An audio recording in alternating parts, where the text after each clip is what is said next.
ইতিমধ্যে পৰিদৰ্শন কৰা হৈছে আৰু সেইদিনা আমাৰ বন বিভাগৰ যোনজন স্পেচিয়েল চিফ সেক্ৰেটাৰী আমাৰ যাদৱ ছাৰ আহিছিলে আৰু গোটেই সংশ্লিষ্ট বিষয়বৰ্গক আমি সেই লুটুমাই ৰিজাৰ্ভ ফৰেষ্টলৈ আমি লৈ গৈছিলোঁ আৰু তাত আপোনাৰ বিশেষভাৱে যোনখিনি জায়গা আছে সেইখিনি আছে চাংখোলা তাৰপিছত কান্দাপাৰ জুৰিপাৰ বেদেৰীপাৰ আৰু মাজগাঁও সেই জায়গাখিনিত সম্পূৰ্ণভাৱে প্ৰায় ৫,৯৬২ বিঘা মাটি সেইটো বেদখল কৰা হৈছে আৰু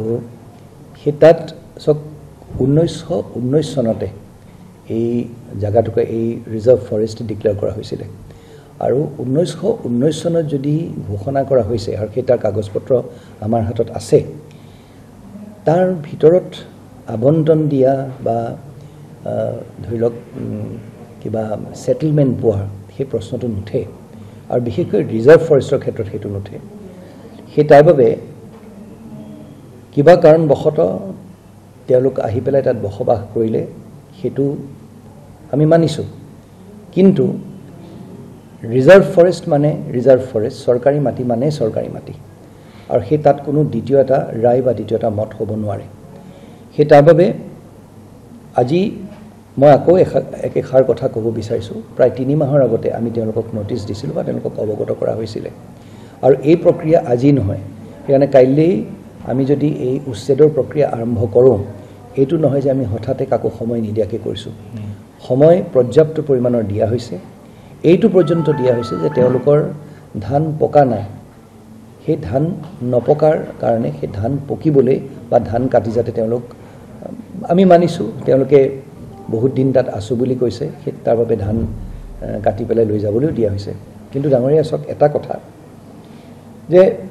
যদি সেই টুকুৰা মাটি ৰিজাৰ্ভ ফৰেষ্ট হয় সেইষাৰ কথা মানুহে বুজি পাব লাগিব সেই তাত গৈ ধৰি লওক বহুতো দালাল চক্ৰই কি কৰিছে তেওঁলোকক বিভ্ৰান্ত কৰি দিছে তেওঁলোকৰ পৰা টকা লৈ এই বুলি কৈছে যে চৰকাৰৰ বিৰুদ্ধে তেওঁলোকে কোৰ্টলৈ যাব আৰু কোৰ্টৰ পৰা গৈ তেওঁলোকে অৰ্ডাৰ আনিব সন্মানীয় হাইকোৰ্টে আমাৰ মহামহিম হাইকোৰ্ট আজিৰ দিনটোত কি ধৰণেৰে চৰকাৰী মাটিত বেদখল কৰাৰ ক্ষেত্ৰত তেওঁলোকৰ যিবোৰ জাজমেণ্ট দিছে সেইবোৰতো আমি দেখিছোঁৱেই সেইকাৰণে মই ৰাইজক এষাৰ কথাই ক'ম সেই দালাল চক্ৰৰ যাতে তেওঁলোকে স্বীকাৰ নহয় আজি নহয় কালি তেওঁলোকে সময় বিচাৰিছে সেই সময় দিয়া হৈছে কিন্তু আজি নহয় কালি আমি উচ্ছেদ অভিযান চলামেই আৰু এই উচ্ছেদ অভিযানত আমি কাৰো ঘৰ দুৱাৰ ভাঙি দিব আমি নিবিচাৰোঁ কাৰোবাৰ গৈ পেলাই আমি গছ গছনি বা খেতিত হৈ থকা ধান আমি কাটি